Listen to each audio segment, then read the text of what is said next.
Okay, next question is, अभी ये question देखो, ये क्वेश्चन है आइगन वैल्यूज और eigen vector. Okay, given matrix A दिया है 3 1 4 0 2 6 0 0 5। Here you have to find the eigen values and eigen vector of the matrix. So eigen values कैसे find करते हैं अपन? Characteristics equation, characteristics equation. So characteristics equation क्या होता है? Determinant of A minus lambda I equal to 0। इससे lambda is a eigen value. Okay, then eigen vector corresponding to eigen values. तो eigen vector के लिए क्या हमेशा ये याद रखो, a minus lambda I into v equal to 0। This v is a eigen vector, कुछ भी लिख सकते, capital X capital V. Okay, और lambda is a eigen values, ये हमेशा याद रखो। अभी सॉल्यूशन कैसे दिया है देखो, इसमें सॉल्यूशन कैसे दिया है देखो। To find the eigenvalues and eigenvector of matrix A, we follow these steps.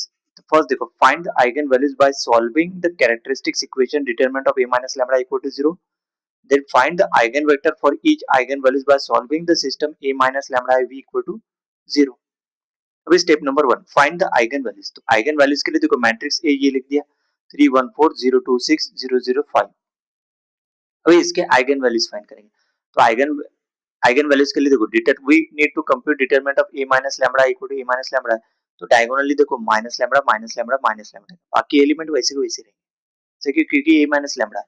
सही, क्योंकि A minus lambda into identity matrix करके देखो ये आता। Which since a minus lambda is upper triangular matrix, so its determinant is the product of its diagonal entries. So determinant of a minus lambda equal to 3 minus lambda, 2 minus lambda, 5 minus lambda. So set the determinant to 0 to find the eigenvalues. है ना, इसका determinant मतलब diagonal entry, diagonal का multiplication, और उसका determinant equal to 0 to find the eigen values. तो lambda equal to 3 आ गया, लैम्बडा 2 2 5 मतलब 3 2 5। मतलब अगर upper triangular, this is upper triangular matrix, तो अपर ट्रायंगुलर मैट्रिक्स के आइगन वैल्यूज क्या रहेंगे? उसके डायगोनल एलिमेंट। सही है, तो डायगोनल एलिमेंट 3 2 1, तो आइगन वैल्यूज क्या होंगे? Lambda 1 equal to 3, lambda 2 equal to 2, lambda 3 equal to 5। Step number 2 देखो, find the eigenvector. Eigenvector लिखे देखो, now we find eigen vector for each eigenvalue. दोनों के तीनों डिफरेंट है ना, तीनों के तीनों डिफरेंट है। इन दो में अगर दो सेम आएंगे तो, लेकिन आइगन वेक्टर डिफरेंट लेना है। For same eigenvalue you have to take different eigenvector. लेकिन यहाँ पे वैसे कोई कंडीशन नहीं है, यहाँ पे तीनों के तीनों आइगन वैल्यूज क्या डिफरेंट है।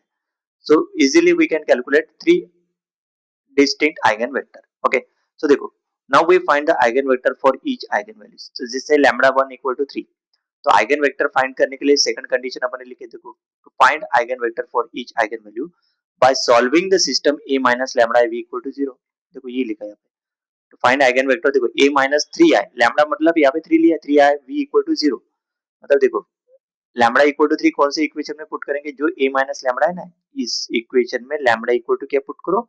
3। तो यहाँ पे 3 3 3 देखो पुट कर दिया यहाँ पे। देखो 3 माइनस 3 2 माइनस 3 5 माइनस 3, बाकी वैसे की वैसे। और ये एक्स वी वेक्टर क्या लिया है यहाँ पे? एक्स वाई जेड, मतलब ये जो वी वेक्टर है that is x y z. तीन इक्विवेलेंट 3 और 3 मैट्रिक्स है, और ये कॉलम वेक्टर रहेगा। सही, और 0 0 0। तो देखो, ये 0 1 4 0 minus 1 6 0 0 2।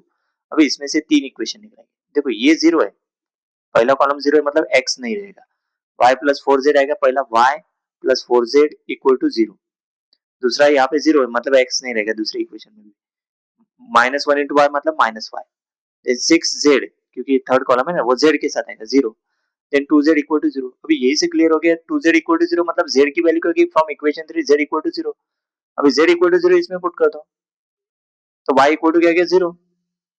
Substitute z equal to 0, तो y भी क्या गया? 0। अभी देखो, y 0 z 0, x is any free variable as it does not appear any equation with a non-zero coefficient. x is any free variable ले सकते है ना, इजीली ले सकते क्योंकि x है क्या नहीं, क्योंकि क्योंकि it does not appear in any equation with a non-zero coefficient. So let x equal to t where t not equal to 0. So the eigenvector is v1 equal to t 0 0, तो t को common लिया तो 1 0 0, मतलब नहीं क्या, t non zero लेंगे, zero लेंगे तो वो वेक्टर नहीं रहेगा। You have to take non zero vector, you have to find non zero vector. Okay, तो t not equal to 0 condition डालना पड़ेगा। t कॉमन लिया तो 1 0 0, So we choose t equal to 1, तो वेक्टर क्या बन गया, we get eigen vector 1 0 0. This is a non zero vector. अगर पूरे जीरो रहता तो zero vector, you have to find non zero vector 1 0 0. ये कौन से वैल्यूज के ऊपर हो गया, eigenvalues lambda 1 equal to 3 के ऊपर वेक्टर क्या आ गया, दिस वन 1 0 0. सही. नेक्स्ट, अभी नेक्स्ट आइगन वैल्यूज क्या है, लैम्डा 2 इक्वल टू 2, तो मतलब a माइनस 2 है. भाई लैम्डा की जगह कौन से मैट्रिक्स में लैम्डा इक्वल टू 2 पुट करेंगे, इसमें लैम्डा इक्वल टू 2 पुट करो. देखो यहाँ पे, देखो 2 पुट के 3 minus 2 2 minus 2 5 minus 2, x y z 0 0 0, मतलब ये 1 1 4, एक्स वाई जेड 0 0 0 6 0 0 3. अभी यही से क्लियर हो गया. देखो यहाँ पे, अभी पहला इक्वेशन से क्या है, x plus y plus 4 z equal to 0. अभी देखो z equal to 6z equal to 0 second equation से, क्योंकि देखो यहाँ पे 0 0, x भी 0 y भी 0, और थर्ड रो में देखो x 0 y 0, तो 3z equal to 0. From equation 2 and 3 z equal to क्या हो गया 0. अभी z इक्वल टू 0 इसमें पुट कर दे तो इक्वेशन क्या आ जाएगा, x plus y equal to 0 आएगा, क्योंकि ये वैल्यू 0 होगी. तो x plus y equal to 0 मतलब y equal to minus x. अभी देखो y equal to minus x है, मतलब एक दूसरे के ऊपर डिपेंड है, मतलब एक में फ्री वेरिएबल है, एक की वैल्यू असाइन कर सकते हैं अपन, मतलब x इक्वल टू t डाल दिया, t नॉट इक्वल टू 0, ये कंडीशन याद रखो, t नॉट इक्वल टू 0 तो y इक्वल टू क्या है माइनस t. तो ये t माइनस t 0, t को कॉमन निकाला तो 1 माइनस 1 0, मतलब आइगन वेक्टर v2 का t इक्वल टू 1 पुट कर देंगे तो 1 माइनस 1 0, दिस इज v2. ऐसे जरूरी नहीं ये क्यों वैल्यू लिया, t इक्वल टू 1 कौन से भी ले सकते हो आप लोग, बट नॉन जीरो. ओके, तो v2 इक्वल टू 1 माइनस 1 0, ये हो गया eigen vector corresponding to eigen values lambda equal to 2.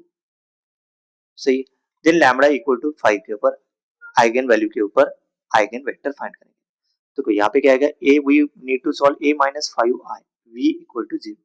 v क्या रहेगा एक्स वाई जेड, और a माइनस 5 है मतलब ये जो मैट्रिक्स है ऊपर में, कौन सा मैट्रिक्स, ये, इसमें लैम्डा की वैल्यू क्या पुट करेंगे 5. तो 5 पुट, देखो ये पुट कर दिया, देखो यहाँ पे 3 माइनस 5, 2 माइनस 5 5 माइनस 5, तो इक्वेशन पहला क्या गया माइनस 2 1 4, दूसरा आ गया 0 माइनस 3 6 0 0 0 एक्स वाई जेड 0 0 0. अभी देखो this gives the system of equation, पहला इक्वेशन क्या आएगा minus 2x plus y plus 4z equal to 0. दूसरा इक्वेशन यहाँ पे 0x मतलब x नहीं लिखेंगे, minus 3y plus 6z equal to 0, देखो ये minus 6 3y plus 6z equal to 0. तीसरा रो पूरा 0 है तो 0 ही है, तीसरी इक्वेशन की कोई जरूरत नहीं. अभी देखो, अभी this indicates a free variable, मतलब ये जो इक्वेशन है 2 एक्स वाई है, इसमें x है, इसमें y है z है, तो देखो अभी z को अपन t कंसीडर फ्री वेरिएबल लेंगे. देखो from equation 2 minus 3y equal to 6z, तो y इक्वल टू 2z, तो z इक्वल टू t डालेंगे तो t नॉट इक्वल टू 0, तो y इक्वल टू क्या हो गया 2t, और z equal to t y equal to 2t इसमें पुट करो, कौन सी इक्वेशन नंबर 1 में, substitute y equal to 2t z equal to t into equation number 1. So minus 2x plus 2t plus 4t equal to 0, मतलब x equal to क्या आएगा, x minus 2x plus 6t equal to 0, 2x equal to minus 6t मतलब x equal to 3t, x की value क्या आएगी 3t. अभी वे value v3 में put करो, v3 क्या है, v3 x y z है ना, कॉलम वेक्टर है ना, ये देखो 3t 2t t है ना, v3 मतलब नहीं क्या v1 v2 v3 v3 x y z, v x y z है ना, तो v3 के हिसाब से 3t, x की value 3t 2t t, t common निकाला 3 2 1. सही है. चूजिंग t इक्वल टू 1, अभी t इक्वल टू 1 लेंगे तो we get eigen vector v3 equal to 3 2 1. अभी देखो summary of the eigen values and eigen vector, for lambda 1 equal to 3 के ऊपर आइगन वेक्टर है v1 equal to 1 0 0. For eigenvalues lambda 2 equal to 2, the eigenvector v2 equal to 1 minus 1 0. For eigenvalues lambda 3 equal to 5, the eigenvector is v3 equal to 3 2 1. Clear? This is the eigenvalues and this is the eigenvector corresponding to eigenvalues. That way. Clear? Next.